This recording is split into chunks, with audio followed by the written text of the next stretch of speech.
సుమన్ టీవీలో మీ business promotions కోసం ఈ కింది నెంబర్ను సంప్రదించగలరు.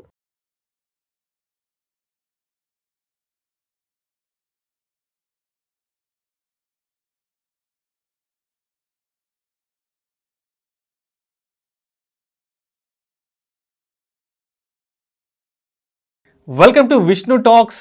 నేను మీ విష్ణు. ప్రస్తుతం నాతో పాటు certified financial planner Thumma Balaraj గారు ఉన్నారు. వారితో మాట్లాడదాం. సార్, తుమ్మా బాలరాజ్ గారు నమస్తే సార్. నమస్తే అండి. Sir, welcome to Vishnu talks. Thank you అండి. సో బాలరాజ్ గారు, చాలా సంతోషంగా ఉంది నాకు ఇవాళ. ఎందుకంటే కొన్ని సంవత్సరాలుగా ఈనాడు సిరీలో ఫైనాన్షియల్ ఎడ్యుకేషన్కి సంబంధించిన మీ ఆర్టికల్స్ అన్నీ చదువుతున్నాను. నేను మాత్రమే కాదు, కొన్ని కోట్లాది మంది ప్రపంచంలో ఉండే ప్రతి ఒక్క తెలుగువారు కూడా ఈనాడు సిరీలో వచ్చే మీ ఆర్టికల్స్ అన్నీ చదువుతూ ఎంతోమంది ఫైనాన్షియల్ ఎడ్యుకేషన్ని సంపాదించుకున్నారు. ఫైనాన్షియల్ మేనేజ్మెంట్ ఎలా చేసుకోవాలి, ఫైనాన్షియల్ ప్లానింగ్ అంటే ఏంటి, అసలు వెల్త్ మేనేజ్మెంట్ అంటే ఏంటి, ఒక ఫైనాన్షియల్ అడ్వైజర్ యొక్క నీడ్ ఏంటనేది ఆల్మోస్ట్ గత 15-16 సంవత్సరాల నుంచి మీరు రాసే ఆర్టికల్స్ ద్వారా ప్రతి శుక్రవారం ఈనాడు సిరీలో మీ ఆర్టికల్స్ వస్తుంటాయి. చెప్పాలి అంటే ఈ మీడియాలోకి వచ్చాక నేను కూడా ఎంతోమంది ఫైనాన్షియల్ అడ్వైజర్స్ని రెగ్యులర్గా ఇంటర్వ్యూలు చేస్తూ ఉంటాను. సో ఏం చెప్పాలి అంటే మీరు రాసిన ప్రతి ఆర్టికల్లో నేను కొంత ప్రిపేర్ అవుతాను. నేను కూడా చాలా ఫైనాన్షియల్ ఎడ్యుకేషన్ని మీ ఆర్టికల్స్లో నుంచి చదివి నేర్చుకున్నాను. చాలా టాపిక్స్ని నేను రెఫరెన్స్గా తీసుకున్నాను మీ ఆర్టికల్స్ నుంచి. అండ్ అంటే ఇప్పటి వరకు ప్రతి ఒక్కరూ కూడా తుమ్మా బాలరాజ్ గారి ఆర్టికల్స్ మాత్రమే చదువుతూ వచ్చారు. బట్ ఇవాల్టి నుంచి ఈ విష్ణు టాక్ షో ద్వారా తుమ్మా బాలరాజ్ గారిని ప్రతి ఒక్కరూ చూడబోతున్నారు, ప్రత్యక్షంగా అందరూ కూడా వీక్షించబోతున్నారు. Sir, thank you so much. నా ఆహ్వానాన్ని మన్నించి ఇవాళ ఈ విష్ణు టాక్ షోకి వచ్చినందుకు నిజంగా నేను మీకు ధన్యవాదాలు తెలియజేసుకుంటున్నాను సార్. చాలా సంతోషం అండి. నేను కూడా I'm looking forward for this. So financial planning is my passion and in what ever way I can help everybody, I will do my best in that aspect. Right. So అయితే ఒక్కసారి అసలు మీరు financial ప్లానింగ్కి సంబంధించిన articles రాస్తున్నారు కాబట్టి ఇప్పటి వరకు అందరం చదివాము. బట్ ఇవాళ మీ మాటల ద్వారా అది అందరికీ వినిపించబోతున్నాను, మిమ్మల్ని అందరికీ చూపించబోతున్నాను. ఒక్కసారి మనం ఫైనాన్షియల్ ప్లానింగ్ గురించి మాట్లాడుకుంటే ఏంటి అసలు ఈ ఫైనాన్షియల్ ప్లానింగ్ అంటే? ప్రతి ఒక్కరూ కూడా ఫైనాన్షియల్ ప్లానింగ్ అనేది ఎందుకు చేసుకోవాలి, ఎలా చేసుకోవాలి, దాని యొక్క విశిష్టత ఏంటి, అసలు దాని యొక్క ఇంపార్టెన్స్ ఏంటి? ఫైనాన్షియల్ ప్లానింగ్ అంటే మనం కష్టపడి సంపాదించిన డబ్బుని జాగ్రత్తగా ఇన్వెస్ట్మెంట్ చేసుకొని మన లక్ష్యాలు ఏమైతే ఉంటాయో, మన గోల్స్ ఏమైతే ఉంటాయో వాటిని తీర్చుకోవడాన్ని మనం ఫైనాన్షియల్ ప్లానింగ్ అంటాం. సో ఫైనాన్షియల్ ప్లానింగ్ చేసుకోవడం ద్వారా మనకు ఫైనాన్షియల్ వెల్బీయింగ్ జరుగుతుంది, మన గోల్స్ అన్నీ కూడా ప్రాపర్గా అచీవ్ చేసుకోవడానికి వీలవుతుంది. జనరల్గా ప్రతి ఒక్క మనిషికి లక్ష్యాలు ఉంటాయి, అవసరాలు ఉంటాయి. ఇవి రెండు బ్రాడ్ కేటగిరీస్గా మనము పరిగణనలోకి తీసుకోవచ్చు. ఒకటి ప్రెడిక్టబుల్ ఈవెంట్స్. ప్రెడిక్టబుల్ ఈవెంట్స్ అంటే పిల్లల యొక్క చదువులు, వాళ్ళ మ్యారేజ్, మరియు రిటైర్మెంట్ ప్లానింగ్, మరియు కారు కొనుక్కోవడం కావచ్చు, ఇల్లు కొనుక్కోవడం కావచ్చు, ఇవన్నీ కూడా ప్రెడిక్టబుల్ ఈవెంట్స్. అన్ప్రెడిక్టబుల్ ఈవెంట్స్ అంటే long term illness, critical illness, disability కావచ్చు, death of the bread winner of the family before children get settled. So ఇవన్నీ కూడా అన్ప్రెడిక్టబుల్ ఈవెంట్స్ అనమాట. So predictable events and unpredictable events గురించి ప్రాపర్గా plan చేసుకోవడానికి మనం financial planning అంటాం. అయితే అసలు ఈ ఫైనాన్షియల్ ప్లానింగ్లో ఎన్ని స్టేజెస్ ఉన్నాయి, ఏ స్టేజెస్ని మనం ఎలా రీచ్ అవ్వాలి అంటారు, ఏ స్టేజ్ని ఎలా ప్లాన్ చేసుకోవాలి అంటారు? అసలు ఒక బిల్డింగ్ స్ట్రాంగ్గా ఉండాలంటే మనకి ఏది స్ట్రాంగ్గా ఉండాలండి? ఆబ్వియస్లీ దాని యొక్క basement, foundation, pillars. Exactly. So మనకు ఫౌండేషన్ స్ట్రాంగ్గా ఉండాలి. మన ఫైనాన్షియల్ ఫ్యూచర్ కూడా స్ట్రాంగ్గా ఉండాలి అంటే మన ఫైనాన్షియల్ ఫౌండేషన్ స్ట్రాంగ్గా ఉండాలి. సో ఫస్ట్ స్టేజ్లో 3 స్టేజెస్ ఉంటాయి. ఫస్ట్ స్టేజ్లో foundation part is very important. So foundation పార్ట్లో primary importance is given to life insurance. Life insurance ఎందుకు అవసరం మనకు? The dreams and goals of the family are dependent on the breadwinner of the family. Obviously. Unfortunately, breadwinnerకి ఏమైనా అయిందనుకోండి, వాళ్ళ standard of లివింగ్కి కావాల్సిన డబ్బులు ఎక్కడి నుంచి వస్తాయి, పిల్లల గోల్స్ని తీర్చడానికి డబ్బులు ఎక్కడి నుంచి వస్తాయి. అందుగురించే అడెక్వేట్ లైఫ్ ఇన్సూరెన్స్ అనేది చాలా అవసరం అనమాట. సో లైఫ్ ఇన్సూరెన్స్ మనం ఎంత తీసుకోవాలి? సో చాలామంది ఏం చేస్తూ ఉంటారంటే లైఫ్ ఇన్సూరెన్స్ అంటే ఇన్వెస్ట్మెంట్ రిలేటెడ్ ప్రోడక్ట్స్ తీసుకుంటూ ఉంటారనమాట. అలా కాకుండా జనరల్గా వేరియస్ మెథడాలజీస్ ఉంటాయి లైఫ్ ఇన్సూరెన్స్లో. హ్యూమన్ లైఫ్ వాల్యూ మెథడ్ అని, నీడ్ అనాలిసిస్ మెథడ్ అని, ఇన్కమ్ రీప్లేస్మెంట్ మెథడ్ అని, ఇవన్నీ కూడా టెక్నికల్గా క్యాలిక్యులేట్ చేయాల్సిన అవసరం ఉంటుంది. సో ఇవన్నీ చేయడం అందరికీ సాధ్యం కాదు.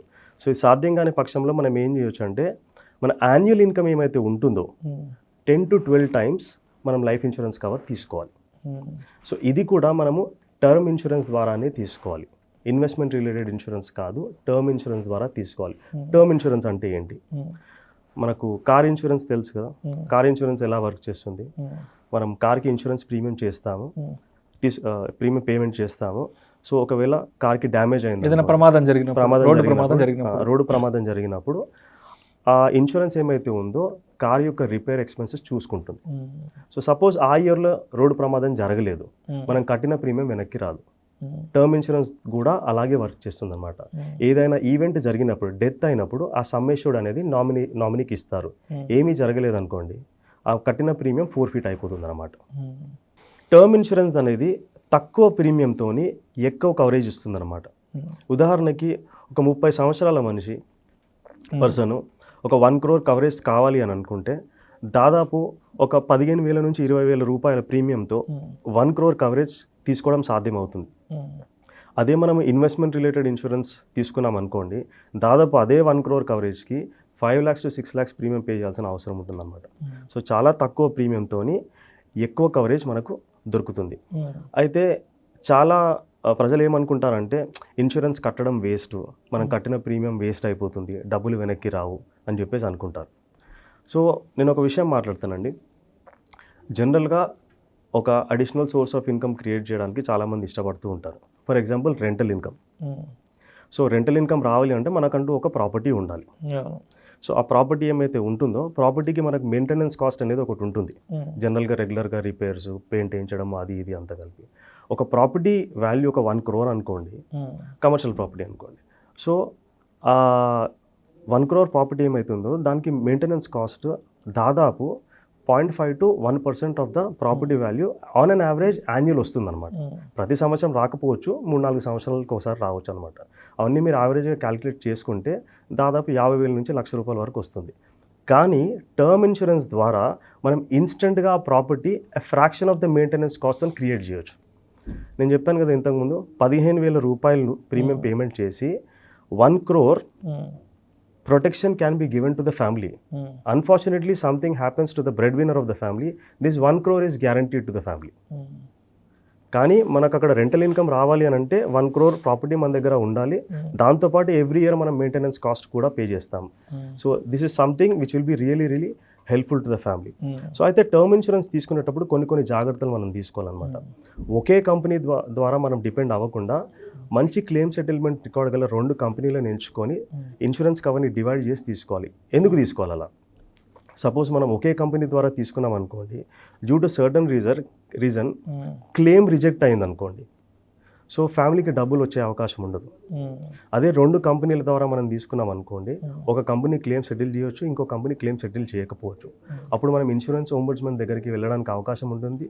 ఒకే టైంలో 2 పాలసీలు తీసుకున్నాము, ఒక కంపెనీ సెటిల్ చేసింది, మీరెందుకు సెటిల్ చేయలేదంటే మన కేసు స్ట్రాంగ్గా ఉంటుంది, మనకి అది కూడా క్లెయిమ్ సెటిల్ అయ్యే అవకాశం ఉంటుంది. ఎందుకంటే సింగిల్ పాలసీ తీసుకున్నాం అనుకోండి, క్లెయిమ్ సెటిల్ అవ్వకపోతే ఫ్యామిలీ దగ్గర డబ్బులు ఉండవు. At least half of the amount ఒక కంపెనీ నుంచి వస్తే family will be able to take care of their expenses అనమాట. సో అట్లీస్ట్ 3 సంవత్సరాలకు ఒకసారి మన లైఫ్ ఇన్సూరెన్స్ కవర్ అనేది మనము రెగ్యులర్గా రివ్యూ చేసుకోవాలి, అట్లీస్ట్ 3 yearsకి ఒకసారి. అండ్ లైఫ్ ఇన్సూరెన్స్ తీసుకునేటప్పుడు మనము ముఖ్యంగా మెడికల్ రిలేటెడ్ ఏమైతే ఇన్ఫర్మేషన్ ఉంటుందో అది ఖచ్చితంగా మనం ప్రొవైడ్ చేయాల్సిన అవసరం ఉంటుంది. అండ్ చాలా ఇంపార్టెంట్ అనే విషయం ఏంటంటే నామినేషన్ మనము ఇన్సూరెన్స్ కవర్లో ప్రొవైడ్ చేయాలి. ఇన్సూరెన్స్ పాలసీలో నామినేషన్ ప్రొవైడ్ చేయాలి.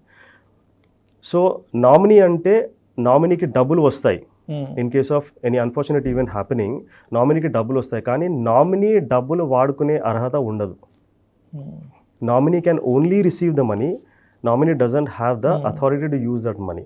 సో ఇన్సూరెన్స్ ద్వారా వచ్చిన డబ్బులు ఏమైతే ఉంటాయో క్రెడిటార్స్కి కూడా హక్కు ఉంటుందన్నమాట. ఇలాంటి సందర్భాన్ని మనం అవాయిడ్ చేయాలి అని అంటే నామినేషన్ ఏమైతే ఉంటుందో, ఒకవేళ స్పౌస్ని కనుక నామినీ చేయాలనుకుంటే మ్యారీడ్ ఉమెన్స్ ప్రాపర్టీ యాక్ట్ కింద నామినేషన్ చేస్తే ఇలాంటి ఇబ్బందులు ఏమీ లేకుండా ఆ డబ్బులు వైఫ్కే వెళ్తాయి అన్నమాట. సో ఇలాంటి జాగ్రత్తలు మనం లైఫ్ ఇన్సూరెన్స్ కవర్లో తీసుకోవాలి. లైఫ్ ఇన్సూరెన్స్ అయిపోయిన తర్వాత ఫస్ట్ స్టేజ్లో ముఖ్యమైనది హెల్త్ ఇన్సూరెన్స్ కవర్. సో ఈరోజు మనం కోవిడ్ పీరియడ్లో చూసాం. సో ఒక 3-4 days or 1 week హాస్పిటలైజ్ అయితే దాదాపు లక్షల్లో మనకు హాస్పిటల్ ఎక్స్పెన్సెస్ వచ్చాయి. ఆస్తులు అమ్ముకోవాల్సి వచ్చింది, ఎస్పెషల్లీ కోవిడ్లో ఆస్తులు అమ్ముకోవాల్సిన అవసరం వచ్చింది. చాలా మంది ఆర్థికంగా వెనుకబడిపోయారు. సో మనకు ప్రాపర్ హెల్త్ ఇన్సూరెన్స్ కవర్ కూడా చాలా చాలా అవసరం అనమాట. సో చాలామంది కార్పొరేట్ ఎంప్లాయీస్ ఏమైతే ఉంటారో మాకు గ్రూప్ హెల్త్ ఇన్సూరెన్స్ ఉంది కదా, మేము సపరేట్గా హెల్త్ ఇన్సూరెన్స్ కవర్ ఎందుకు తీసుకోవాలని అంటారు. గ్రూప్ హెల్త్ ఇన్సూరెన్స్ ఎప్పటి వరకు వర్క్ చేస్తుంది? ఆ కంపెనీలో మనం పనిచేసే రోజు వరకు మాత్రమే పనిచేస్తుంది. ఎగ్జాక్ట్లీ. ఒక్కసారి లెఫ్ట్ అయ్యి వచ్చామంటే సో ఆ కవరేజ్ ఉండదు మనకు. సో ఇంకా వేరే కంపెనీలో జాయిన్ అవ్వడానికి మనకు కొంచెం టైం పట్టవచ్చు. సో గ్రూప్ హెల్త్ ఇన్సూరెన్స్ మనం బేస్ పాలసీ కింద కన్సిడర్ చేయకూడదు. అది మనం ఒక బోనస్ లాగా కన్సిడర్ చేయాలి. ఎప్పుడు కూడా మనకు సపరేట్గా హెల్త్ ఇన్సూరెన్స్ కవర్, ఫ్యామిలీ ఉంటే ఫ్యామిలీ ఫ్లోటర్ తీసుకుంటే మంచిది. హెల్త్ మంచిగా ఉన్నప్పుడే హెల్త్ ఇన్సూరెన్స్ తీసుకోవాలి. హెల్త్ పాడైన తర్వాత మనం హెల్త్ ఇన్సూరెన్స్ కావాలి అని అంటే కంపెనీస్ ఇవ్వడానికి అవకాశం ఉండదు. చాలా మంది నాకు కాల్ చేస్తుంటారు, ఫ్రెండ్స్, తెలిసిన వాళ్ళు ఊరు నుంచి.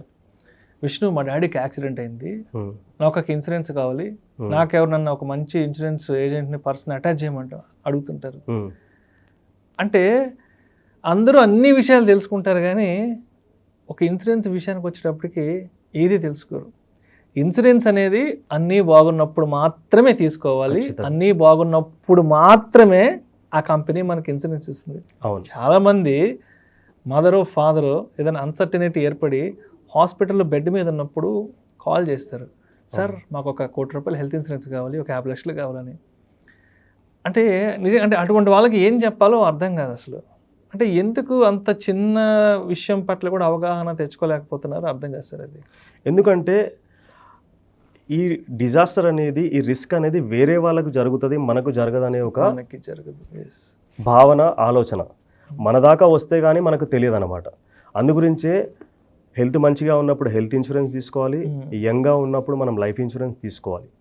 సో ఎంత హెల్త్ ఇన్సూరెన్స్ తీసుకోవాలి, ఎంత అయితే అడిక్వేట్ అసలు. సో మీ ఇంతకుముందు మాట్లాడుకున్నట్టు మనం ఒక 4-5 days or 1 week ఒక కార్పొరేట్ హాస్పిటల్లో, టెర్షరీ హాస్పిటల్లో కనుక అడ్మిట్ అయితే కనుక దానికి బిల్ అనేది ఎండ్లెస్ అనమాట. ఎండ్లెస్ అది. అవును. యాక్చువల్గా ½ year salary is a reasonable amount to take.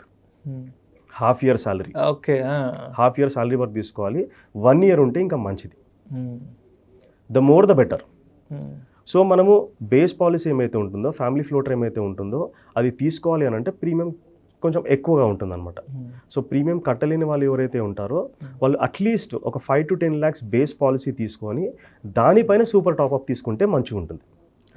So super top up policy తీసుకుంటే ఏంటంటే తక్కువ ప్రీమియంలో ఎక్కువ కవరేజ్ దొరుకుతుంది అనమాట.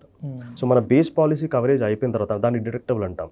సో ఒక 5 lakhs దాటిన తర్వాతనే సూపర్ టాప్అప్ యాక్టివ్లోకి వస్తుంది అనమాట.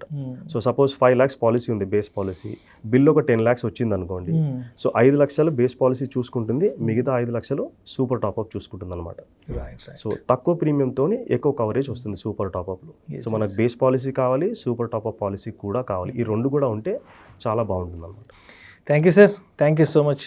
తుమ్మా బాలరాజ్ గారు. థ్యాంక్ యూ అండి. ఫైనాన్షియల్ ప్లానింగ్కి సంబంధించి ఒక కంప్లీట్ గైడ్, ఒక వికీపీడియాలో ఉన్నంత కంటెంట్ని ఇవాళ మనకి ఆడియన్స్కి ఒక ఈ వీడియో ద్వారా అందించారు. అండ్ ఇన్ని సంవత్సరాలుగా అందరూ మీ ఆర్టికల్స్ని చదివారు. ఇవాళ నుంచి అండ్ ఈ వీడియోస్ ద్వారా వాళ్ళు మిమ్మల్ని చూడబోతున్నారు అండ్ మీ మాటలు వినబోతున్నారు sir. Thank you so much sir. Looking forward for it. Thank you sir. Thank you sir. Thank you.